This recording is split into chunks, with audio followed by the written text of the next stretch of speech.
is, as an introduction to the listeners, what is the Rambam's basic idea of prophecy? How does it differ from other opinions regarding prophecy? And we'll take it from there. Okay.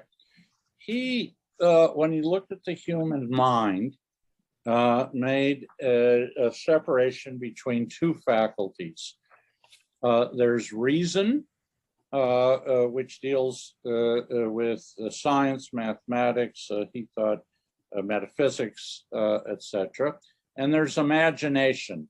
There's the ability to conjure up an image of an idea that reason has presented to you. Okay? So for example, when we say the Big Bang, you can form an image of an explosion. That comes from the imagination. But the theory of the Big Bang actually is pretty abstract with equations and everything else. All right. Now, we can imagine somebody who has developed his or her intellect to a tremendous degree, but has an impoverished imagination. Okay, there are a lot of college professors who would fit that bill. Sure, they've got the abstract knowledge, write the equations on the board, give you the arguments. They can't come up with good examples of what they're talking about. We've all had professors like that. They can't somehow formulate an image that helps us, or an analogy that helps us grasp what they're trying to say. Okay? We can also imagine somebody with a very, very lively imagination, a poet or a songwriter or some kind of an artist who lacks the rational faculty, and their imagination runs wild with them. So you get all kinds of, wild and crazy things. Maimonides thought the Greek mythology would be a good example of that. You images of gods and goddesses, you got Homer, you got all kinds of, a great imagination, he thought, not a great deal of rationality behind it. The prophet is the person who has both. The prophet, he thought, is the person with a developed sense of rationality who then can come forward with the images that allow the common person to understand what these rational ideas are. So if you read through the Hebrew prophets, what do you find poetry, you find magnificent images, analogies, and so on. That's what prophecy is. But in those cases, it's not mythology. They're backed up by reason. All right, let's take an example. I can defend world peace for you on an abstract basis. Okay? It's another thing to say, let them beat their swords into plowshares and their spears into pruning hooks. Okay, once you hear that, it's a line that once you hear, you can never forget. Okay, it makes concrete what your moral reason tells you ought to be the case. It gives you an image here of how to think about the issue of world peace. So in a way, okay? So that's what prophecy is, the perfection of the human mind, both faculties working together. Unfortunately, the number of prophets is very, very few.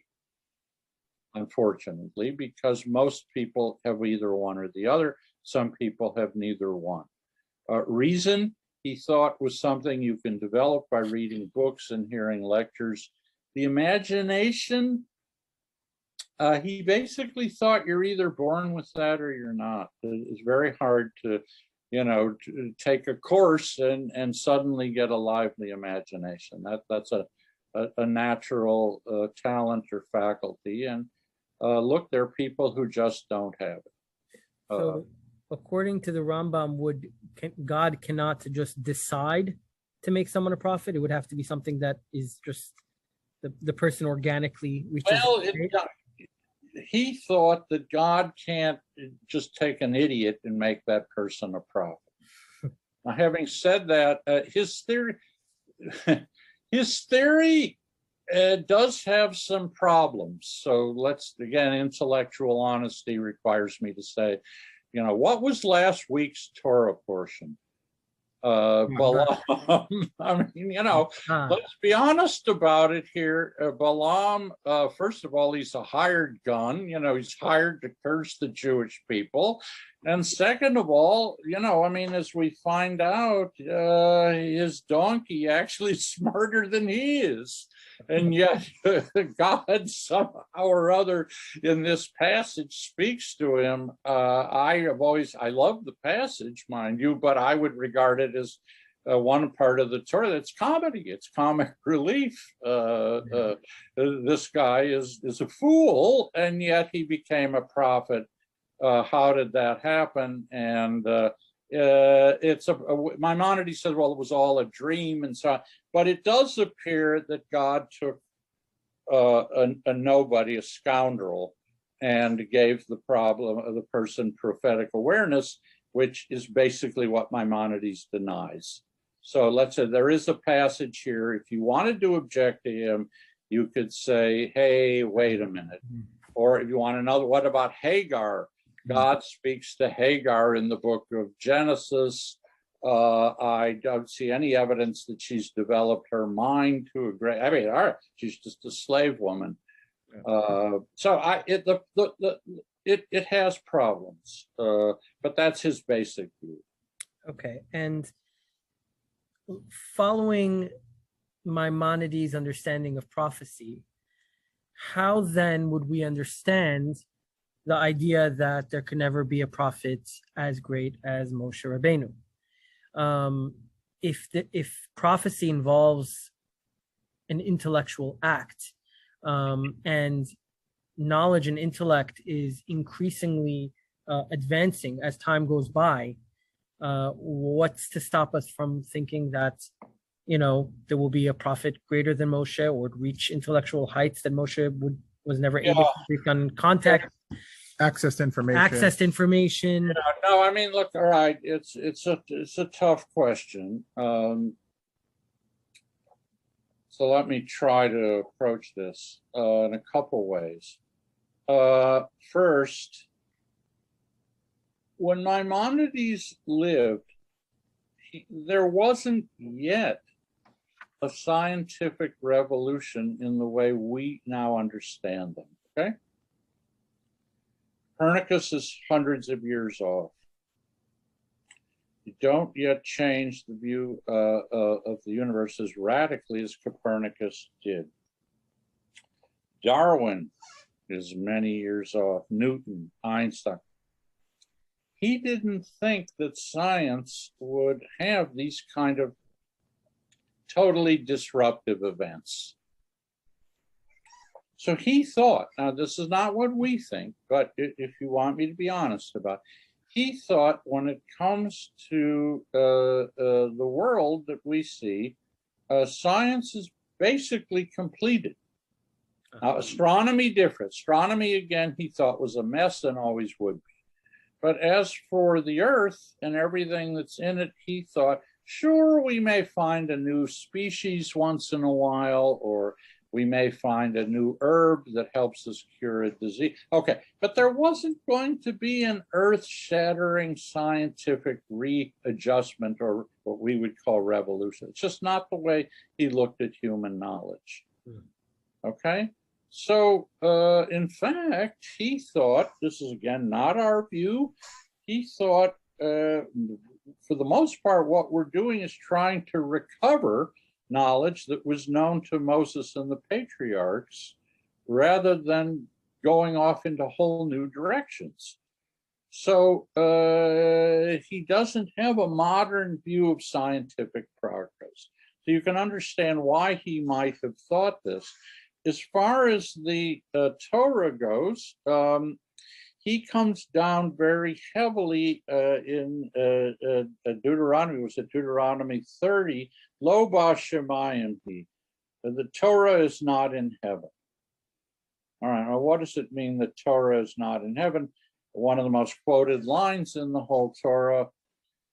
He took this to mean that there was nothing else that God was going to reveal to us. Let's put this as clearly as I can. He thought this meant we have all the Torah that we're ever going to get. There's nothing else for God to tell us because Torah is no longer in heaven. Now, if Moses gave us the only Torah that there is, and there's no more Torah left in heaven, then what follows from that? There can never be another prophet of the status of Moses. He's the greatest. That's it. The great act of prophecy is over. Okay. Now, what do the rabbis do with this? What do the rabbis say that when the second temple was destroyed, the job of being a prophet was given over to children and fools. In other words, they said prophecy's over, done. We're not getting largely on the same basis. Lo b'shamayim. There is no more Torah to be given to us, and therefore, what we have now is explanation and commentary. We have rabbis, not prophets. Okay. So that's basically his view. Now, could there be a future prophet for Maimonides? Yes, but their role would be extremely limited. It would have nothing to do with halacha. Nothing to do with giving us additional Torah, which again, there isn't such a thing. The role of a future prophet for him would be something like when to go to war, when not to go to war,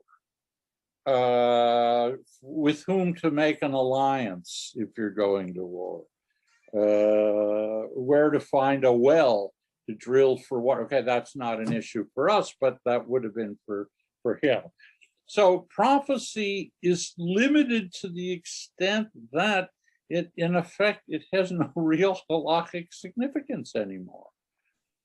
So that's why, as he saw it, there could never be another prophet like Moshe. He thought, if somebody came and said, I'm going to change what Moshe gave us, either add to it or subtract to it, that person would be claiming that they are superior to Moshe. When the Torah says that, no? By his subtract. What? You can't. Deuteronomy says that. Yeah. Deuteronomy, you can't add or subtract anything to what Moshe's get. You can comment on it. You can build a fence around it. You can do it, but you can't add or subtract commandments. So he thought anyone who claimed to be a superior prophet to Moshe, by definition, would be a false prophet. And he then says, it's not part of Maimonides that I like, but he says they should be put to death by strangulation. False prophecy. Okay, so let's take a rabbi. If a rabbi wants to comment on the Torah and the halacha, fine, we have to listen. But if a rabbi says, this is the halacha, why? Because God spoke to me last night on the mountaintop. If that's what you hear, we know what to do with that person. False prophet. No more. Torah is not in